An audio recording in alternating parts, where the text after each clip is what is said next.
Bonjour amis prospecteurs, aujourd'hui on va travailler sur l'orpaillage avec un invité à nouveau, donc ça c'est super, Nicolas. Bonjour Voilà. tout le monde, enchanté. On va vous présenter d'une part le matériel dont on a besoin et d'autre part comment on fait pour sélectionner l'endroit où on va aller orpailler, parce que si on va orpailler là où il n'y a pas d'or, ça va être compliqué. Nicolas, je te laisse la parole pour le lieu Il n'y a pas de problème. choisi, je t'écoute. Donc voilà, alors pour orpailler, pour trouver tout ce qui est paillettes, petites toques ou éventuellement pépites, s'il y en a, c'est possible. On choisit des terrains comme ça, donc avec des petits îlots, de préférence avec des petites cascades et des grosses pierres. Donc on peut aussi chercher dans les rives, là où il y a du sable, de préférence noir ou grisâtre, avec pas mal de galets. Après on peut éventuellement chercher dans tout ce qui est justement à bord d'îlots, donc là où il y a l'herbe, les petits arbres, où justement ça fait filtre et donc ça récupère tout. Voilà. Et voilà. Sur les rochers, tu nous expliques pourquoi il y a des remous. Donc sur les rochers, quand il y a on va dire des grosses intempéries, des inondations, des crues, quand les vagues tapent justement les rochers, tout ce qui est paillettes d'or, plomb, hématite, tout ce qui est lourd, tape et après justement passe sur les côtés, donc gauche et droite, et s'enterre sous le rocher derrière. Donc jamais ramasser devant le rocher, mais toujours derrière. Voilà, Alors, devant, donc à l'arrière du courant, c'est pas ça. à l'avant du courant. C'est ça. On Il y peut a en aussi- trouver aussi dans les failles. Hein. Aussi dans les failles, donc généralement il faut gratter jusqu'au bedrock. Donc vraiment au début on va avoir un peu de gravier, après on va avoir de la glaise et après on va atterrir sur le sable. Là le sable il va être quand même assez lourd, donc de préférence finir les bâtés jusqu'au bout pour voir et ne pas les jeter avant en pensant qu'il n'y a rien. Et ensuite c'est là où généralement on pourrait trouver des toques ou des petites pépites. Matériel avec de quoi creuser, contenant, bâté et puis de quoi tamiser parce que ça sert à rien de faire la bâtée avec des gros cailloux. C'est ça. Bien nettoyer les cailloux surtout, Ouais. car c'est là où ça se colle. Ok, bah écoutez, là on va partir orpailler. Hein. Ah, On va aller voilà. récupérer Du ce qu'il sable. nous faut, donc du sable et puis de la terre. C'est parti. Allez.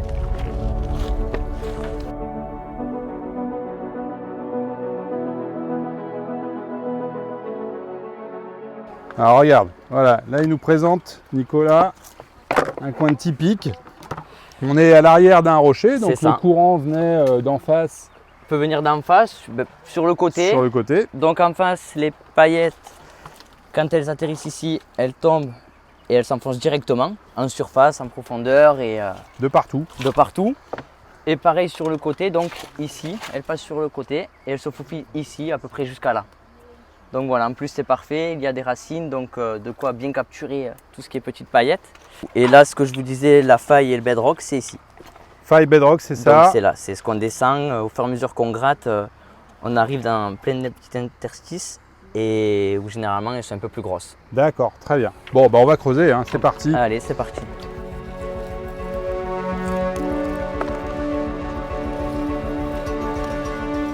Plus vous creusez, plus c'est noir.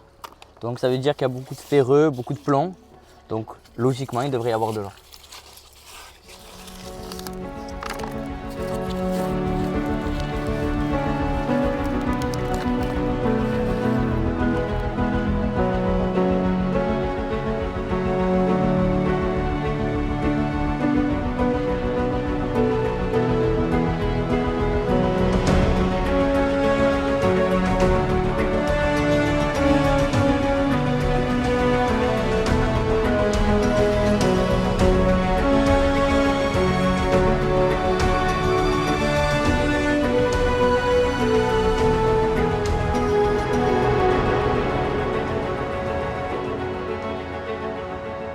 Moi j'ai mis sur le tamis là pour l'instant et en dessous j'ai ma panne américaine. Donc là, vous voyez, vous avez tout le surplus, on va dire tout le gros. Donc tout ce qui est galet, bien nettoyé, parce que bien souvent elle se coince dessus. Donc là, pareil, quand vous avez ce genre de racines, ne pas hésiter à frotter assez longtemps pour être sûr de bien tout faire tomber. Là, vous voyez, il n'y a plus rien, c'est que du galet. Donc rien d'intéressant, rien d'important. Qu'on rejette assez loin de là où on va récupérer justement la glaise, le sable, tout ce qui est susceptible de contenir de l'or. Allez, moi je retire ça, je retire mes cailloux, je les ai bien triés, bien nettoyés. Voilà, ça c'est fait. On n'a plus besoin maintenant de la grille. Non, Hein, ça, je te remercie Nicolas. de rien. Donc là maintenant, c'est On écrase.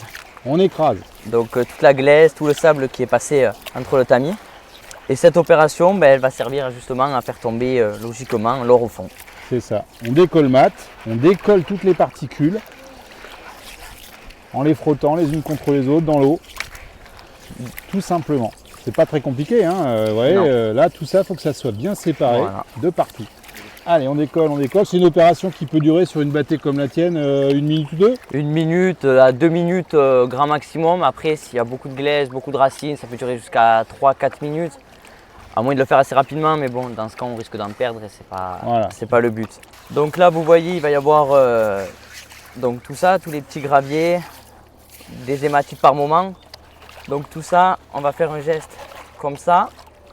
Et ensuite, on va laisser l'eau enlever donc toute cette surface, tout le gravier. Donc là, il ne faut pas avoir peur de faire avancer les grosses particules du côté des rifles.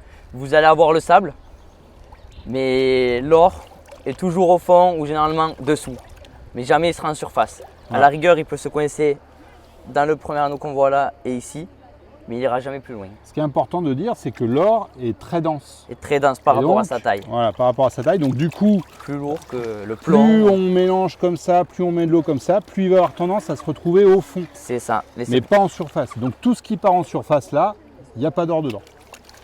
Et c'est pour ça qu'il faut faire un mouvement de décolmatage super important. Parce que si votre paillette d'or elle est collée sur ce caillou là, lui il va partir, c'est terminé, on ne la reverra pas.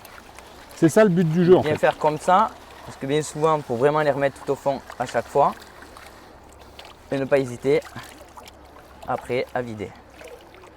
Là, vous voyez, c'est un sable qui est assez lourd et assez ferreux. Donc, on voit déjà des petites hématites ici, ici et ici. Voilà. Alors, j'en avais vu. Ouais, on devine peut-être déjà des poussières ou des paillettes. Alors là, il y en avait quelques-unes. Ouais. Donc, je les vois, ouais. Okay. Ici aussi, donc je pense qu'en nettoyant, on va vraiment bien les voir. Là, on les distingue pas trop mal parce que tu as un sable noir gris. C'est ça, et très lourd. Moi, sur le mien, est très lourd. Moi, sur le mien, tu vois, c'est plus clair. J'ai pas pris le même endroit. Donc maintenant, on va regarder là. Là, il commence à avoir beaucoup moins. Ah, tu vas plus vite que moi là, hein, Nicolas. Oui. On sent que tu es quand même beaucoup plus habitué. Après le coup, quand on en fait souvent, on le prend assez rapidement. Et après, ça devient un automatisme. Aussi facile que faire du vélo. Ouais, ça s'oublie pas. 2 spots différents, derrière le rocher et dans les failles. Voilà. Où généralement elles peuvent être plus grosses. Voilà. Le bedrock, ne pas hésiter à aller jusqu'au fond. C'est là où on trouvera normalement les plus gros morceaux. Première expérience avec Nicolas, mon invité aujourd'hui. Donc ça c'est super sympa parce que on est sur une parcelle, voilà, sur un bras de rivière qui est magnifique. Au calme, en famille, tranquille. On va passer l'après-midi ici, ça va être super. Je trouve mes premières paillettes, Nicolas aussi, on a pris 2 spots différents. Et voilà. Un petit résultat quand même. Voilà, petit résultat. Et ça c'est bien parce qu'il y a des spots où vraiment il n'y a rien du tout. Voilà. Là ça montre qu'on a visé juste. Voilà. Donc la détermination de l'endroit où on va aller chercher notre brut, hein, le sable, est extrêmement importante. Et après on fait le test pour voir si réellement on en trouve des paillettes. Et si on en trouve suffisamment, après on peut passer à l'étape supérieure, on vient avec une rampe de lavage, rampe d'orpaillage. Il faut savoir une dernière chose, donc sur des failles, derrière des gros rochers, on peut ramasser la première partie, donc c'est la partie qu'il y a eu pendant les crues de cette année. Ouais. Et après pendant peut-être 20 à 30 cm, il ne va plus rien avoir. Mais il ne faut pas désespérer, après il faut, on va dire, avoir un peu le moral. Le courage, oui. Aller au fond et justement faire ce qui n'a jamais été fait, et là on peut avoir de belles surprises.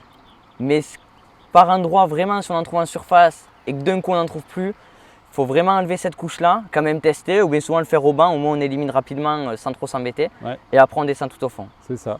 Et là on va tomber sur de la glaise qui peut être orangée, noire, grise. La blanche, elle est vraiment compacte, il y a très peu de pierres dedans, donc moi je la déconseille de la faire. Donc vraiment privilégier les zones où il y a beaucoup d'hématite et beaucoup de plomb, et voilà. Ouais. Hématite, plomb, tous les métaux lourds et les ferreux. Ça, c'est signe que la densité a fait qu'ils se sont déposés là et potentiellement on peut avoir de l'or qui est très dense aussi. Même pour des paillettes, hein, c'est infime, mais ils sont plus denses que le reste, donc vont se déposer.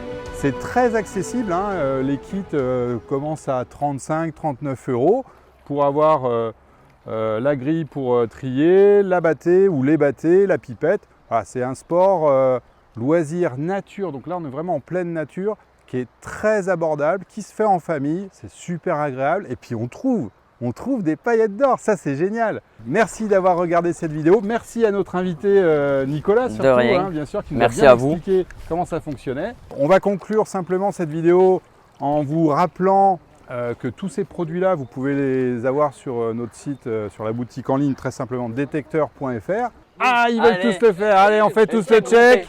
Vous avez vu tout à l'heure, c'est pas compliqué. Check.